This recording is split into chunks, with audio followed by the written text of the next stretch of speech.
drink water. This is a reminder. You need to drink water. Hi, this is Charlie Hart and a bunch of neurodivergent fellow speakers from the Speakers Collective. Thank you for joining us. So this is the third of our 3 events from the Speakers Collective this year for Neurodiversity Celebration Week. And I've been involved in that for about 4 years now. So it's been really great to be able to platform some of my friends from the Speakers Collective and bring some new and fresh neurodivergent voices to Neurodiversity Celebration Week. So we're just going to introduce ourselves and then do a short talk each and then have quite a fluid discussion, hopefully.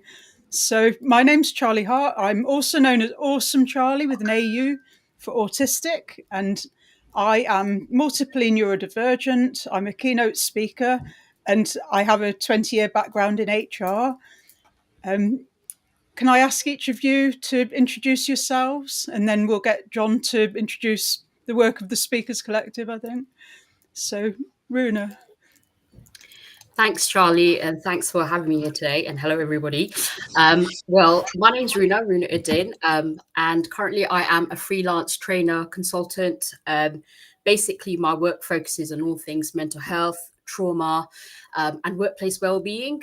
Actually, to be honest, it could be anything as long as the outcome is that we're working towards humanizing workplaces, because for me, that was a game changer that literally saved my life. And so that's where I'm at. I'm also neurodivergent. I didn't have like a diagnosis until much later on in life. Something you probably have heard like a lot of people talk about, but that's because, I guess that's what we're going to be exploring later on. And I guess the reason why I'm here, it's not just for like professional reasons. It is the fact that actually I've always felt like a little bit weird, a little bit off. People have found me a little bit unrelatable. I found them quite unrelatable. And so actually, you know, kind of putting all of that together, trying to be who I am, the best of who I am. That just sounds like a really garbled way of introducing. I really hate that. It was great. But that is how I love those neurodivergent rambling monologues. That's my rambling. That's my intro. How about you, Jon? Could you introduce yourself? Yeah, well, firstly, thank you, Charlie, for putting on all these talks and events today. Yes, it's only Monday, but yeah, it feels like you've already achieved so much already. So, yeah, my name's Jon Salmon. I'm I guess like I'm a co-CEO of Speakers Collective along with Joe Emerson. So trying to guide this ship we call the Speakers Collective in the right direction. Speakers Collective was established in 2017, really just as a space to support people that were sharing their lived experience, to challenge stigma, facilitate important conversations. So I think we're ticking all of those boxes tonight. We've got over 180 members now that are talking about everything from physical health, mental health, disability, neurodiversity, everything that you can really imagine that comes from a place of stigma and discrimination. And it's an absolute privilege to be part of the collective myself, where I talk about being dyslexic and the mental health challenges I had when I was younger, and kind of the work that I do. So yeah, it's great to be here, and I'm really looking forward to the conversation. Thank you, Jon. I don't get to hear from you very often, to be honest, because you do a lot of organising and arranging and platforming people, and very rarely do I get to hear you talk. So I'm looking forward to this evening. Thank you. Chandy, over to you. Could you introduce yourself?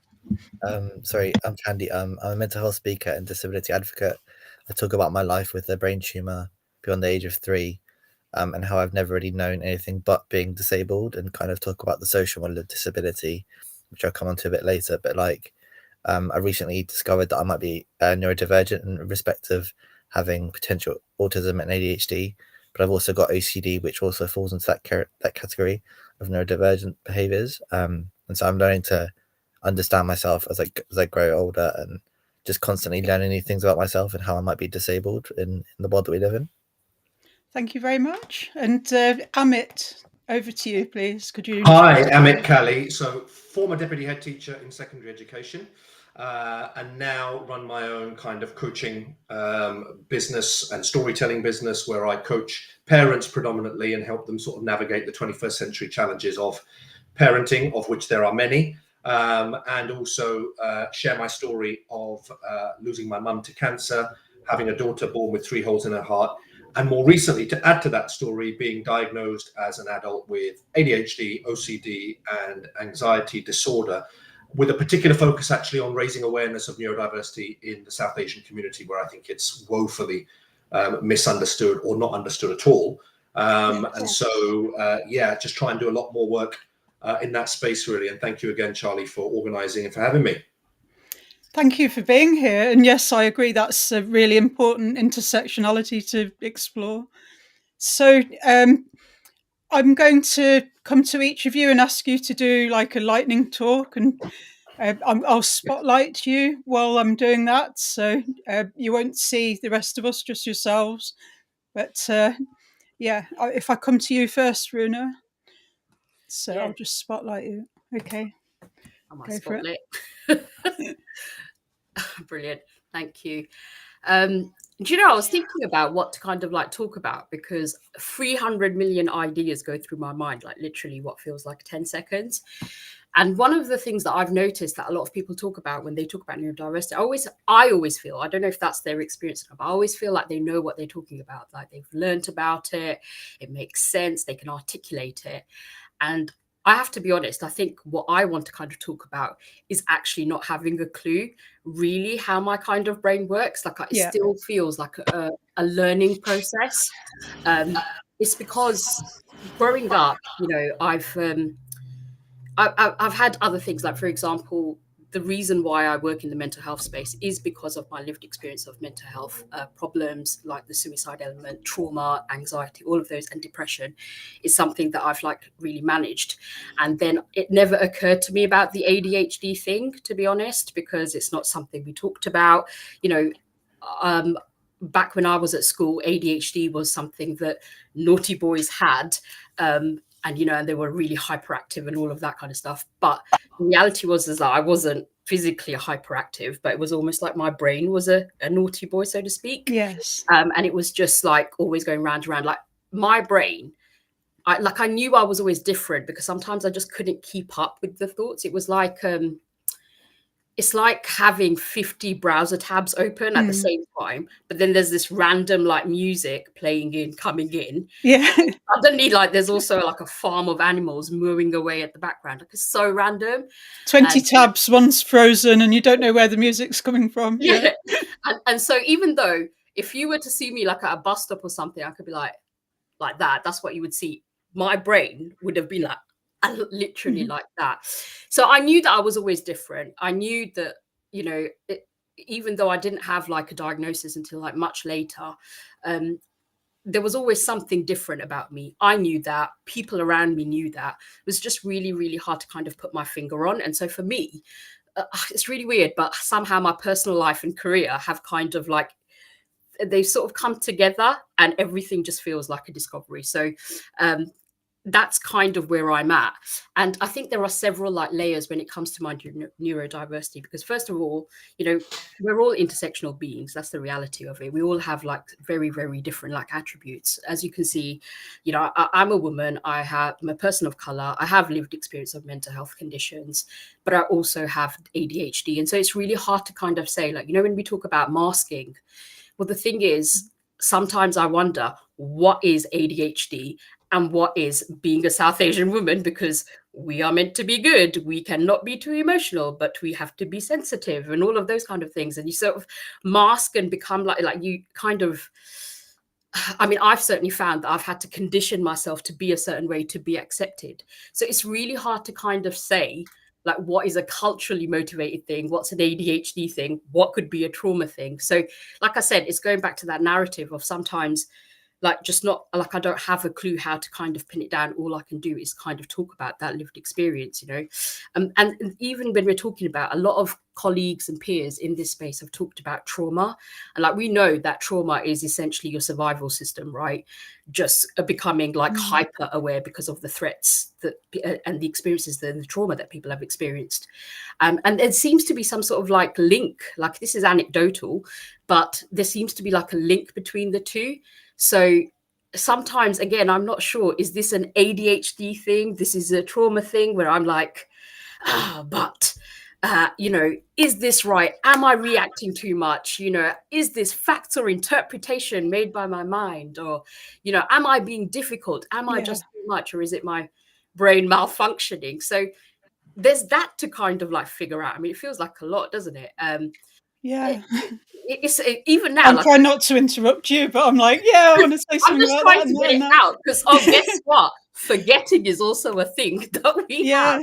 So if I just get it out and I get it out of my system, then I, you know, but the emotional overwhelm, like I've literally got notes here and I'm thinking if I just throw it out to everybody now and get it over with, I could now, and my brain can hopefully slow down. But, you know, the truth of the matter is that, like, I don't see it a bad thing. I think having that diagnosis and now working with a coach who helps me to understand, who is also ADHD, has ADHD, and, you know, it's been super helpful because I can think back to things and everything starts to make sense. Like the really weird stuff I used to do, you know, like for example, my mum used to teach us how to make curries because obviously growing up we had to please our husbands and all of that, and cooking was a really big part of that.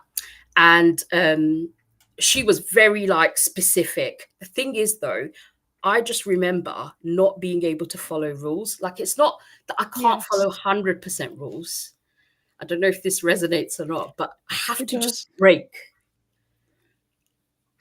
I just have to break a little bit of the rule. Like, for example, she'd be like, you have to do it this way. And then when she's not looking, I've put in like a bit of ketchup or mayonnaise or something like that, something really random that she would be disgusted at that I put in the curry. And literally I felt better. Or like Ramadan, we had to fast, ironically is Ramadan now. And I just couldn't cope with fasting, like no food and drink. So I'd have a sip of water.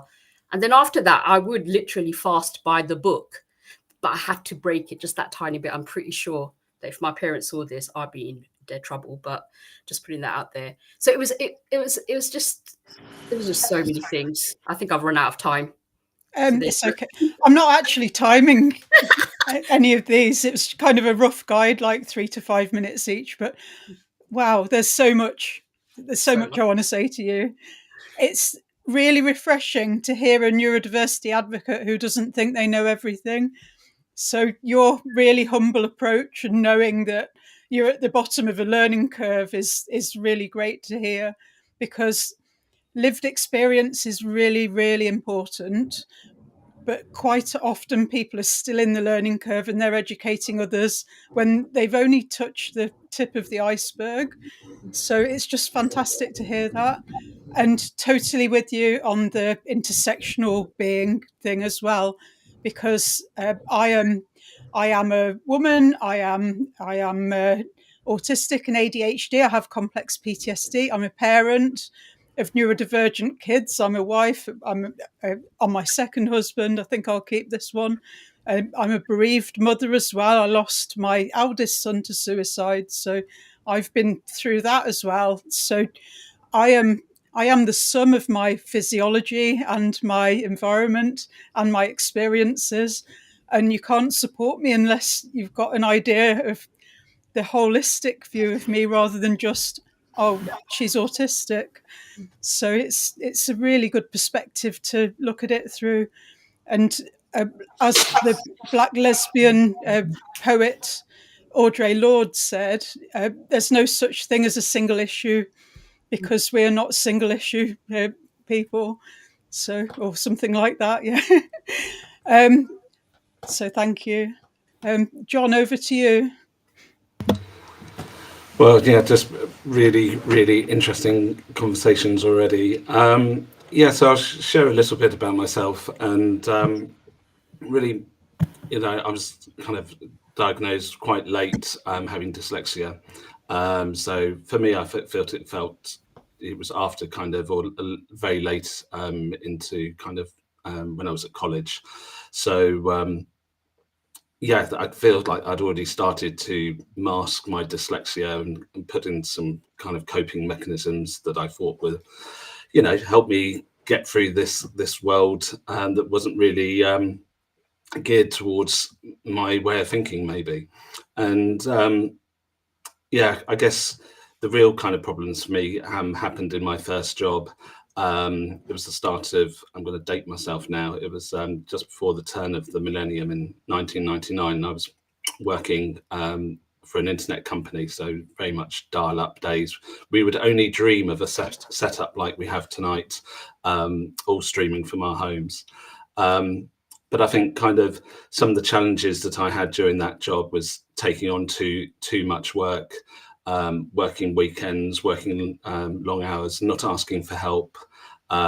Some other things that had happened earlier in my life that I hadn't got help for. But I think as now, when I look back on it, being dyslexic and not asking for help was one of the reasons that I found myself ended up having a psychotic episode, and I ended up sectioned and in hospital just for the turn of the millennium. My mental health and the mental illness I had, it was obviously pretty deliberate. I can't even say the word, debilitating. And I was off work for about a year. It took me a good amount of time to get back on my feet, and I did that.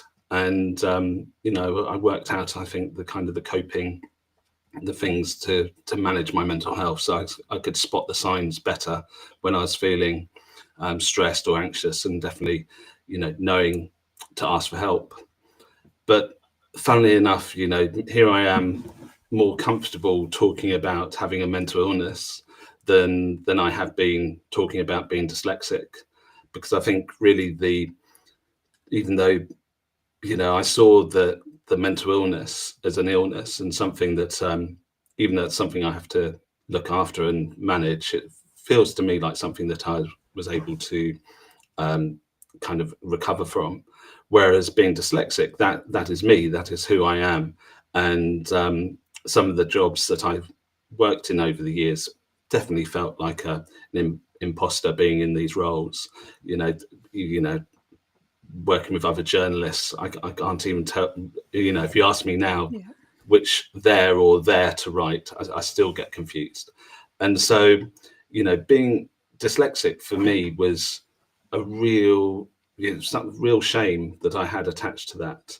And really, it was only with hearing role models or people that I saw talking about being dyslexic, that changed that narrative of something where I just thought it was me being slow or clumsy or just being a bit thick, that actually there were other people out there that were dyslexic and were also making, there were some positive stories around it. And I think that's, really the work that I do around mental health and well-being is really, as cheesy as it sounds, is for my two kids. And really it all comes back to, the way I've been taught, and, there's things I can learn and support I can get to support my being dyslexic and some of the challenges I have. But really fundamentally where we can all hopefully make a difference is with young people. And that, in a group of 100 kids, at least 10 of those children will have dyslexia, but only 2 would currently be diagnosed at school. And as I kind of alluded to, those early identification of being dyslexic would, obviously would have massively impacted on improving my confidence, my self-esteem, and lower levels of anxiety.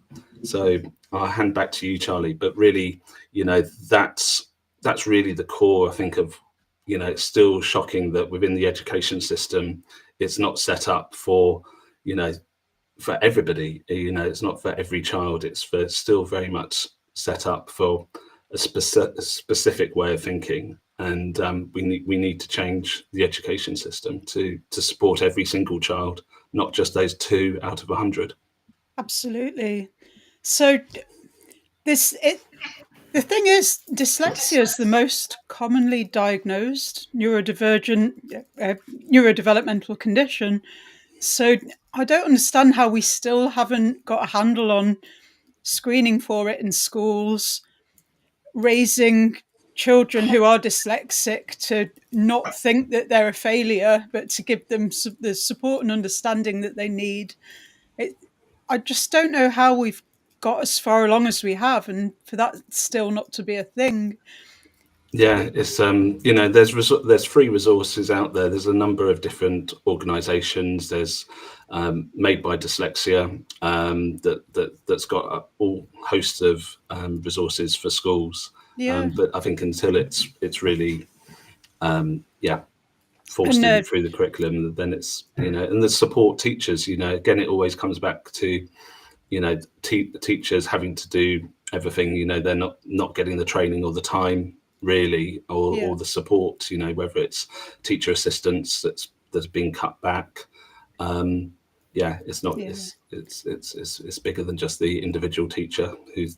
It is the system that needs to be changed. Definitely. So my kids are autistic and ADHD. They're not dyslexic, but what I see is them struggling at school because of the neuronormative expectations, and then the government and the last government as well, and the one before that as well, they all seem to think that the answer to any problems is to be stricter and more disciplined.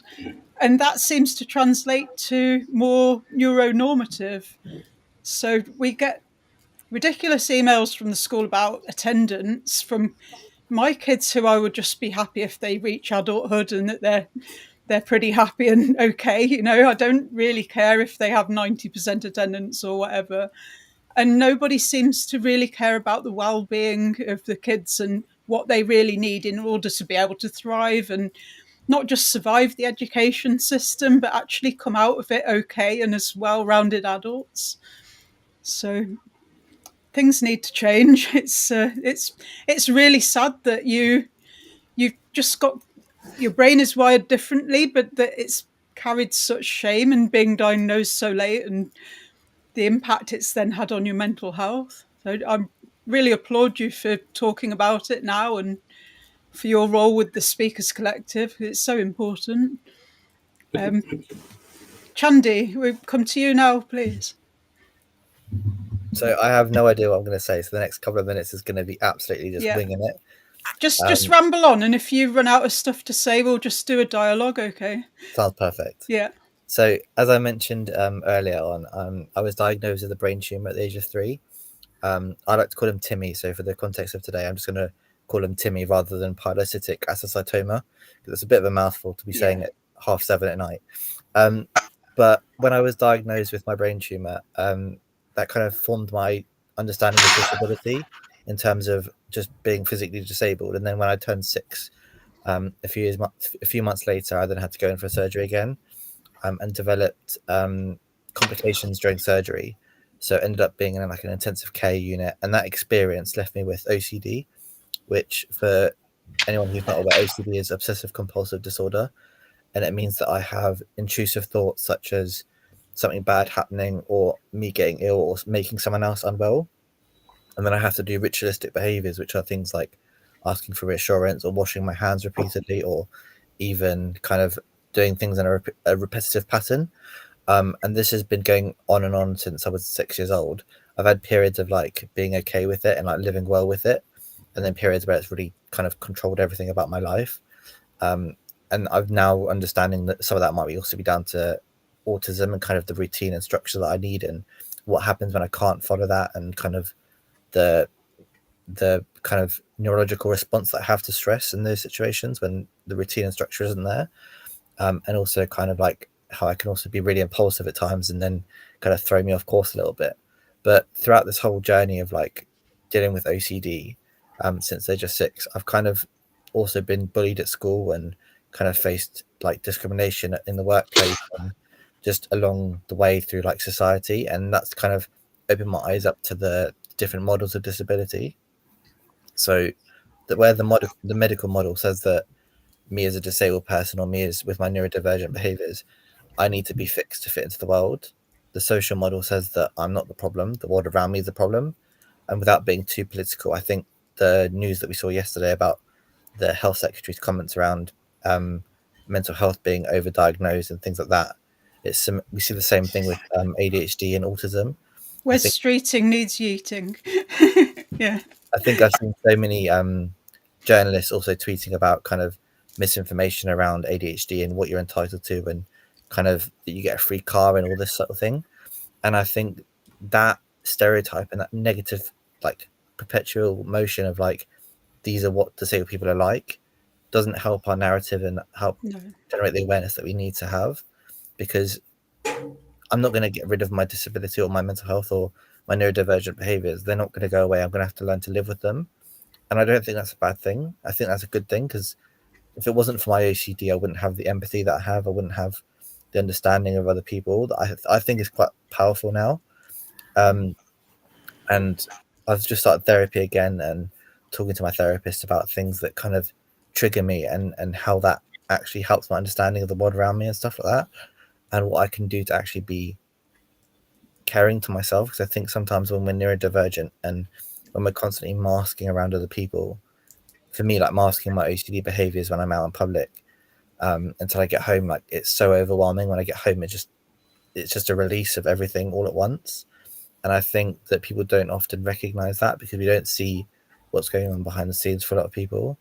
And I think as neurodivergent people, we often we think that we have to be perfect all the time and we have to portray ourselves as neurotypical. And I think sometimes self-compassion is so important. And I think that's something that I personally have had to learn to do a lot over the last 2-3 years, especially since like experiencing like hate crime because of my physical disability and how that's impacted on other aspects of my life. And also just being a public speaker, like you talk about these things that you don't think are triggering, and then you get off stage and you just everything like that you've bottled up just overwhelms you. And for me, that like comes across in like needing to ask for reassurance. And like the other day I was in London doing a talk, and I had to read like on the app it gave you the instructions of like the number plate for the vehicle you're looking for, and I was reading like to look for the vehicle name and model, and I didn't realize until I got in the taxi and I walked past him like 3 or 4 times, and he was like, I've seen you like walk past me 3 or 4 times, like, are you okay? I was like, yeah, I'm just overwhelmed and a bit like everything's bottling up and I don't know what to do. And in that moment I just told him what I was experiencing, and he didn't say anything. And I think like that might just be because he doesn't know how to respond, but also like I didn't need to hear anything back at that moment. And I think that's really powerful sometimes. Just have someone to listen and understand. And I think like I've tried to be a bit more, not pushing myself to the limit, but doing things that are kind of triggering. So I recently went and got a haircut in a barber's for the first time. Looks good. Yeah, I noticed. Yeah. And just being able to talk to a barber who isn't like trained in mental health, but my barber, he has been open about his mental health with me and stuff, and having that person to just talk to you for 45 minutes to an hour and just chat about life really helped to give that understanding of like it's okay not to have all the answers, like we've talked about already, and not to be perfect. Because I think sometimes when we celebrate mental health and celebrate neurodiversity, we have to think of all the positive things, but it's okay to think about the negative things sometimes, not to remind us of how bad we are or how we struggle, but just remember our limitations and kind of that self-care is important. I think I've made sense. I hope I have. Yeah, that was brilliant. Yeah, sorry, I forgot to spotlight you earlier. Yeah, that's all right. But yeah, definitely. I'm a big fan of the social model of disability, and we are not the problem. Absolutely. So there's a quote, I can't remember the guy's name who said it. It's on my LinkedIn, but if a flower fails to bloom, then you don't blame the flower, you change the environment that it's in. So I really subscribe to that, but it's quite difficult for me as a neurodiversity advocate, the fact that I use neuroaffirming language and I follow the principles of the social model of disability. But if you want to access any support, like access to work or PIP or anything like that, get a formal diagnosis, anything like that, you kind of have to switch to the medical pathology model, because you only meet the definition of disability under the Equality Act if you've got significant substantial impairments, deficits, all that negative stuff. So that can be really difficult when you're trying to challenge the stigma. I think you're right. Yeah, but at the end of the day, we're all humans, and every human has got things that they're particularly good at and things that they struggle with, things that they find difficult and need support with. And when you're neurodivergent, that is to a greater extent. So they call that the spiky profile when you're looking at neurodiversity and inclusion in the workplace. If you want to benefit from the things we're particularly good at, then you need to be able to support us with the things that we struggle with and find difficult. And you can only do that if you create a culture of psychological safety where people can be open about their ideas and their struggles and their support needs.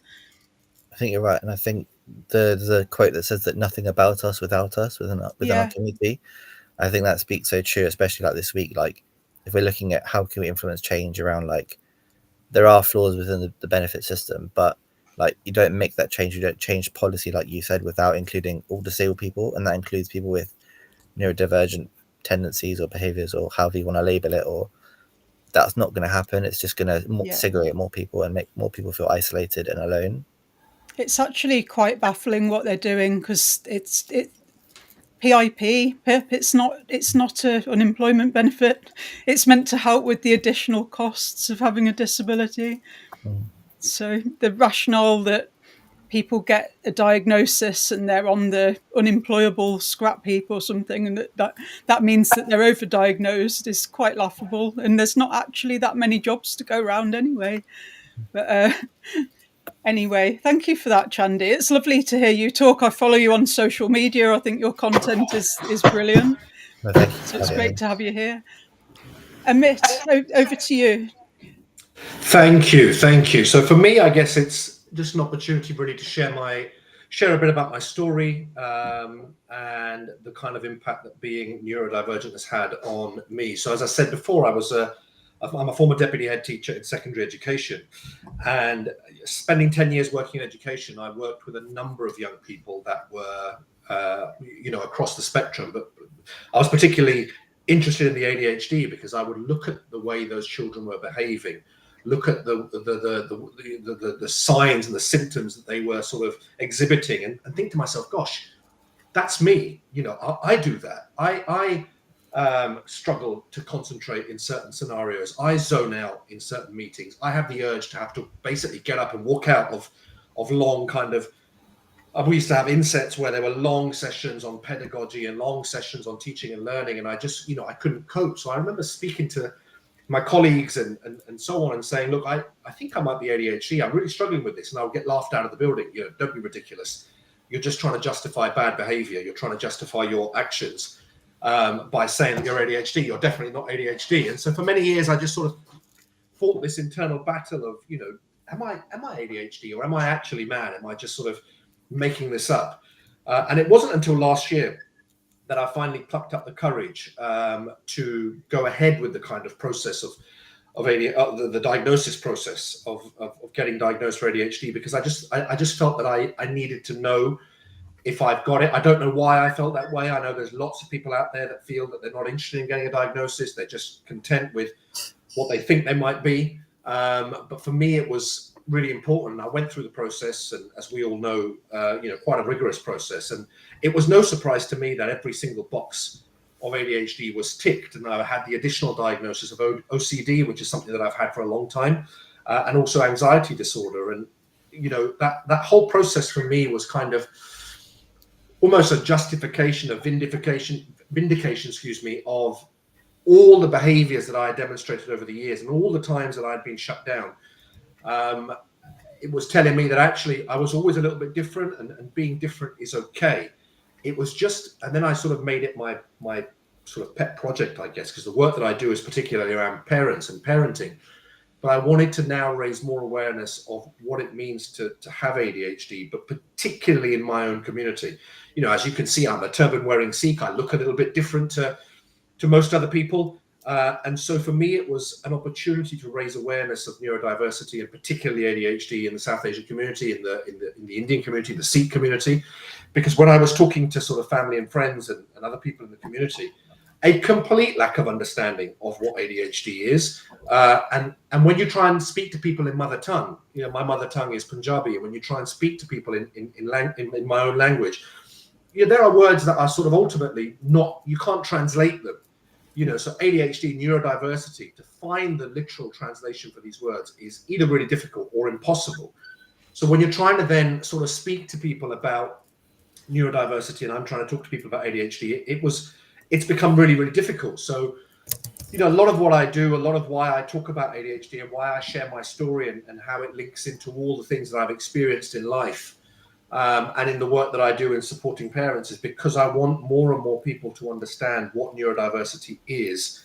And I want more and more ethnic minority people to understand that, especially parents, and especially parents that might be first generation immigrants into this country, you know, to understand what it might mean to be neurodiverse yourself as a parent, but also, and to try and recognize the impact that has on your parenting, but also to try and recognize the signs and symptoms that your children or your child might be neurodiverse, and what you might want to do to change your parenting approach to support them and encourage them to flourish in, you know, this world that we live in, where neurodiversity is thankfully becoming more recognized and more respected and more understood. But we're still, I think, in my community, a million miles away from that. So really, any platform that I get to talk about neurodiversity as somebody that looks the way that I do, I jump on that platform, because I want more and more people that look like me to recognize the signs and symptoms, and I want more and more people that look like me to understand that it's perfectly normal to not be normal. It's perfectly okay to not be okay. You know, some of those cliches,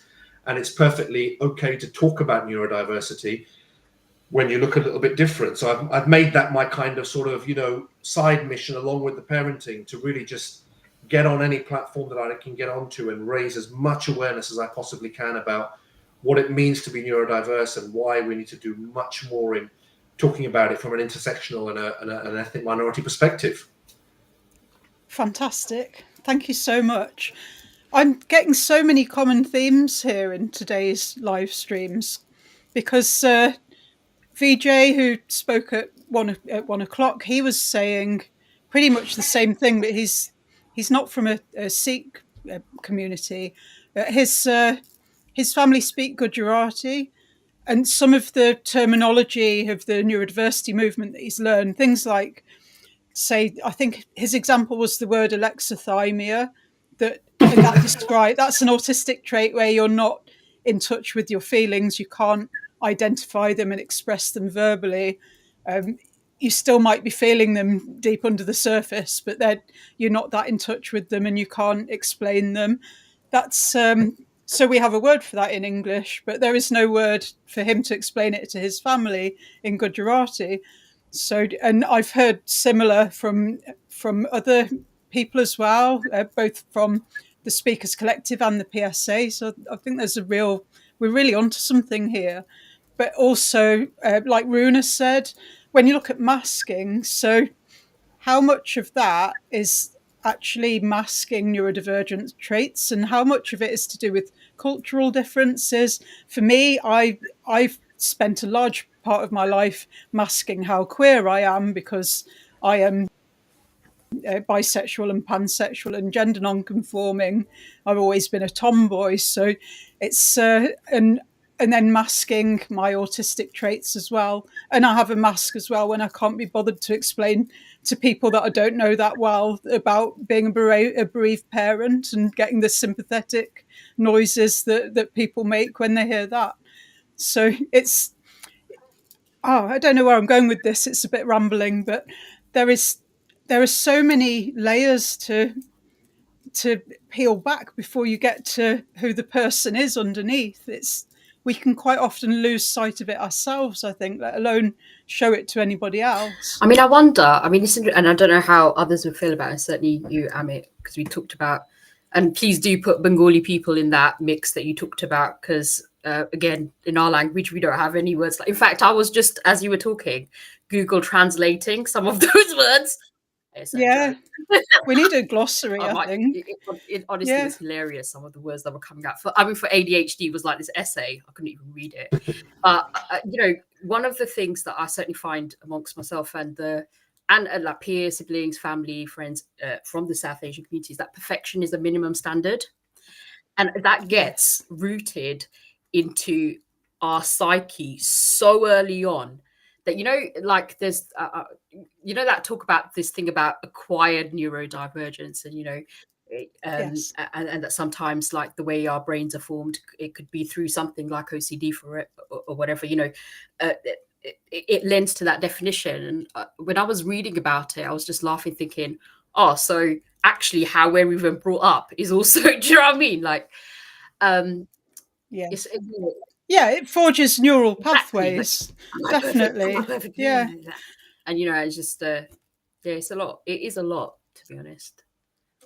Yeah, it is. I meant to come back to you earlier, actually, after your talk earlier, about the trauma, neurodivergence versus trauma thing. So there are quite a lot of people in the neurodiversity movement who get very upset when there's an implication that our neurodivergence is caused by trauma, and a lot of acknowledgement that the reverse is true. So if you're neurodivergent, then you're not only more vulnerable to trauma, but it's more likely to have a detrimental effect on your mental health. So I'm diagnosed with complex PTSD, and I think that I've been vulnerable to that, not just because I've spent 42 years trying to lead a normal life when I'm actually far from normal, but also because of things like my near photographic memory and near perfect memory for what people say to me as well. So it's almost like my trauma gets immortalized and grows into something much bigger and scarier than it should have been.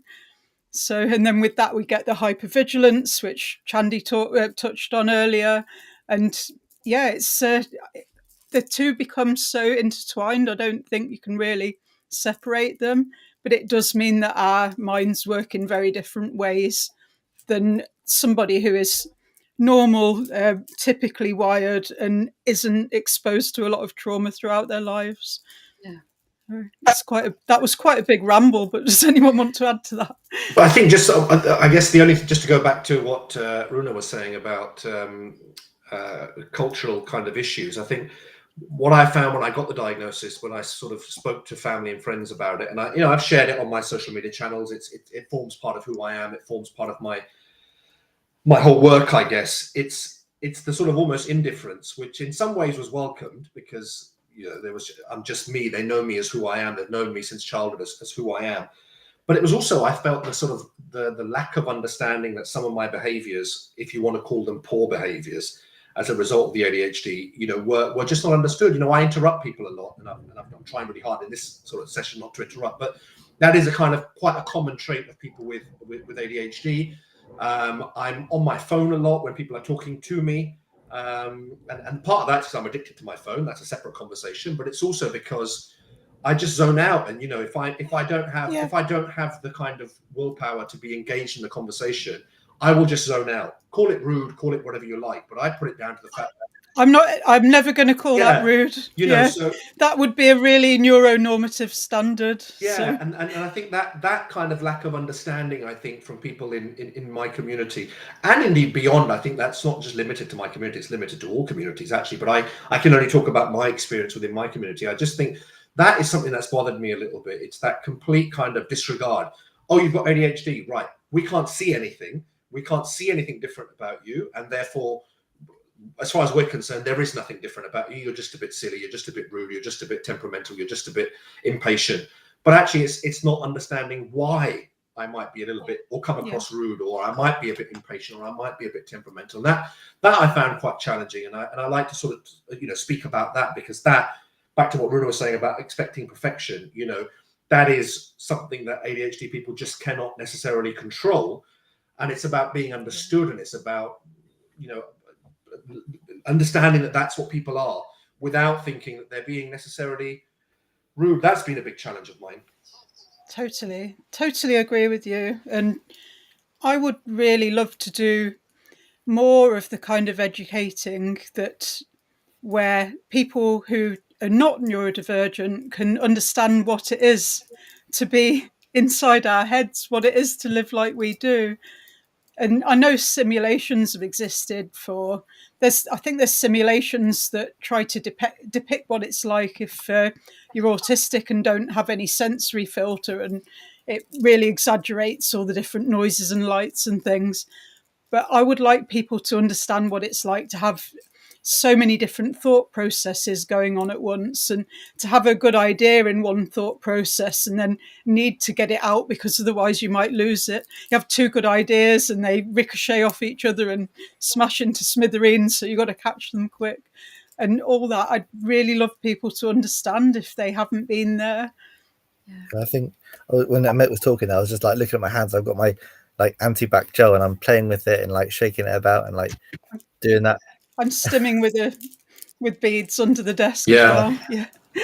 I think the idea that like I think neurodivergency is seen as like a trend. I don't know if you guys feel the same way, but like especially in the media and stuff, like I've never been trendy in my life. Trend. And I think that Yeah. that idea is like not just in our generation, it's in previous generations. Like I remember like people in my life telling me like, oh, if you just think positive, that it'll be okay, or like using that kind of mindset. And to an extent I do like that mindset. Motivation is helpful in some situations, but when you're neurodivergent or when you're disabled, I think that kind of makes you feel like your thoughts are not valid, and like it's just like you're being silly or you're being stupid, when actually you're dealing with a lot. And like I saw a TikTok video, I learned everything from TikTok, and it was like someone like joking about the fact that they were like, do you guys hear voices in your head? Like, do you hear your voice back to you and like hear like an internal monologue and stuff like that? And I'm like, yeah, I do. What kind of weirdo doesn't? And I'm like, who wouldn't? Yeah. And I didn't realize that was a new neurodivergent thing, like not hearing a voice, like hearing yourself in your head, talking to yourself, and all these different things. And I was like, actually, like it's empowering to learn that you're neurodivergent. It makes you feel like you're part of a community as well. And I think the fact that we're all here today talking about our experiences, and I think shows that we're not alone. And I think often when you think about disability, or like growing up, I used to think that I was on my own because no one else had OCD. But like you learn that actually there's a wider community beyond like school or beyond your community of people who are actually affected by it. Yeah, I know quite a few people with OCD, but there's a huge correlation between that and autism. But I was going to say, when I discovered that I was neurodivergent, it brought to an end a period of 15 years where I felt like just a rubbish adult and a failure and broken and defective and not good enough and unacceptable. So I suddenly understood that there's a concrete reason why I struggle with things that my intellectual peers might find easier. Even things like meeting new people, or at university it was things like joining the computer room in the library. Just stuff that other adults can do that I somehow failed at because I was a crap adult and a rubbish human being. And then I'd discover, actually, no, I'm autistic, and because of that, I've got a bunch of positive traits which make me really shit hot at my job. I do have some things that I find difficult, and I need support with, and understanding and patience and compassion. But that doesn't mean that I'm a less of a human being. It's not a value judgment. It's not a moral judgment. It's just who I am, how I'm built, and deal with it. So it was absolutely transformative to me. Of course, it didn't explain everything, because then I've later found out that I've got ADHD as well. And the beauty of that is there's a medication that I can take that helps me to focus and helps me to cope with life. So it doesn't take away my ADHD, like putting in my contact lenses doesn't take away my short-sightedness, but it does enable me to cope better with life and see things more clearly. So I'm an absolute real strong advocate for going for a later in life diagnosis if you think you might be neurodivergent. So yeah, it's really changed my life. And I absolutely hear that, because it's the same thing for me. Like all my life, literally, and like I'm 43 years old. For most of that, I literally just felt out of place, unseen, misunderstood. And as soon as I started to understand, okay, this is what's going on for me, it was almost like I was in a state of curiosity and wonder. And it's not to kind of diminish like the hardships and the struggles or anything like that, but a part of me just wants to stay in that state of wonder and curiosity, because oh right, okay, so it works like this, works like that. And sometimes I make myself laugh at how ridiculous like certain things are, and I love solo trips, because I totally hear you, Chandy. I have lots of like people in my head that in a narrative, and so I could be sitting there in a cafe again, but there's a whole sort of like really colorful conversation happening, and I'm like an observer eavesdropping. It's a great place to be, but the truth of the matter is that earlier when you were saying that it'd be great for neurotypical people to get an understanding of what our brains can feel like, sometimes, and a lot of times, I've wished that I could experience what a neurotypical brain could feel like, to just not have to, I don't know, get stuck in things, forget things over, the constant, like that all the time. Do you know what I mean? Like, I do, yeah. I mean, when I first tried ADHD medication, and it's before I was prescribed it, but it was quite eye-opening to me, because suddenly it was like I could see clearly and realise that I'd been stuck in a job that was making me miserable, and that I've got loads of creative ideas, and that I want to talk and write and paint and play guitar, and really soon after that I handed in my notice on a job where it was a great bunch of people and I supported what they were trying to do, but we were so under-resourced. Everyone was just constantly overwhelmed to the point of unable to cope. And I was going to bed on a Sunday night full of dread about what might be in my inbox on the Monday morning. And I quit to go self-employed, and I've never been happier. So it's like I had that moment of clarity, and I almost thought, is this what it's like to be neurotypical? but possibly not. Yeah, I'll never know what it's like for them. They'll never know what it's like for me. But if people can just really try to listen and believe us, and just try and understand our perspective, and know that we're not making a fuss about nothing, and like if a light is too bright, or if an air conditioning unit is making a noise that I can't stand, that I've probably been uncomfortable for quite some time before I've even said anything. So yeah, listen to us and believe us. Yeah. Well, that was quite a ramble again. It's no wonder I've been losing my voice in meetings. So does anyone else have anything to say, or shall we wrap it up now? I just wanted to come in really, I think what's so lovely about today, and really about, when you find somebody else that's gone through something similar, how just that can really help, so you don't feel so alone. And I think that is what can be the biggest challenge, I think, for if you're struggling. And so I think it's not to devalue, at all how important it is that we do share our lived experience to hopefully help others, and find other people that can relate, that can understand. I think, as I say, I kind of worry about so many young people that feel alone, that don't necessarily have those voices, and to of support that's out there, and the community is so really important. So yeah, when I discovered the actually autistic community online and the neurodiversity community, it really turned my life around. And it's one of the reasons that I do what I do now, and why I've put these sessions together today, even though I'm crazy busy with paid talks as well. It really matters. I think we can really make a positive change in society and help people to feel less alone, less broken, and more like they're different, and different is okay. Yeah, agree. On that note, I think we'll say goodbye, and I'll go and chill out before tomorrow's very busy day. But thank you so much for being here, and Jon, thank you for all your work with the Speakers Collective, and it's a fantastic community to be part of.